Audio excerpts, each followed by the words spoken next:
All right, so today was all about building and maintaining muscle mass and density. So I decided to go with 3 supersets, all upper body focused. The first one being your basic push-pull. Look, I got a lot on my plate to look for.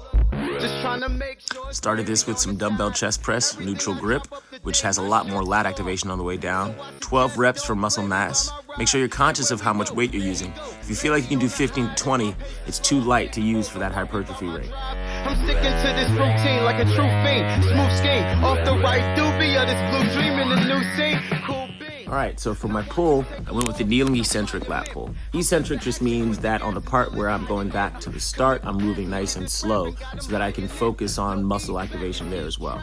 Also, this kneeling position means my glutes, my hamstrings, and my entire posterior chain have to light up just to be able to keep me down on the ground, whereas usually you can leverage yourself with the bench.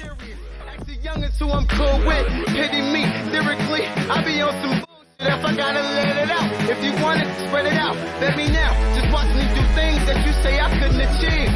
I put my mind in it and nigga believe. Sheesh, and off back, that's the pick six. My point in no return. Alright, so with superset 2, I decided to go with a standing alternating shoulder press. Now you have to realize there's always a method in every bit of madness. Standing actually requires much more activation of the core, the abs, the glutes, and everything to keep you upright. Holding this other kettlebell in that rack position also requires my anterior delts and my abs to be doing work even while it's being held at the bottom. Sometimes you have to think of those really specific ways to get more out of each move. I'm surprised they calm down and they trying to listen. Just gotta wait some and let it play, son. Right? Track. All right, so after the alternating shoulder press, I decided to go with Renegade rows. This is a classic, but not many people do these correct, therefore missing out on a lot of work. Now, the real thing to focus on is making sure that you're not twisting the hips and the core and the trunk while you're trying to row each weight. It's all about trying to maintain stability in that plank position as you row. Yeah.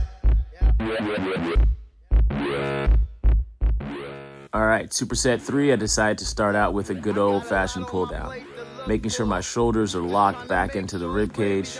And I actually decided to add a little twist with this. Now, as you can see, my hips aren't twisting, but my trunk is. And all that's doing is giving me a little bit more oblique activation every time I do my pull down for a nice, more complete movement. This routine like a true fiend. Smooth scheme, off the right doobie of this blue dream in the new scene. Cool beans.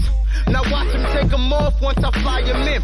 I'm fit for action, quit the gas until... Last but not least, we're going with the hand release push-ups, where you put the chest flat to the floor, remove your hands, and then push all the way up. Now, I added the explosive part to this because I don't know how to help myself, and I'm always trying to kill myself in the gym, but it's always something to think about when you're doing any exercise. How can you maximize the movement?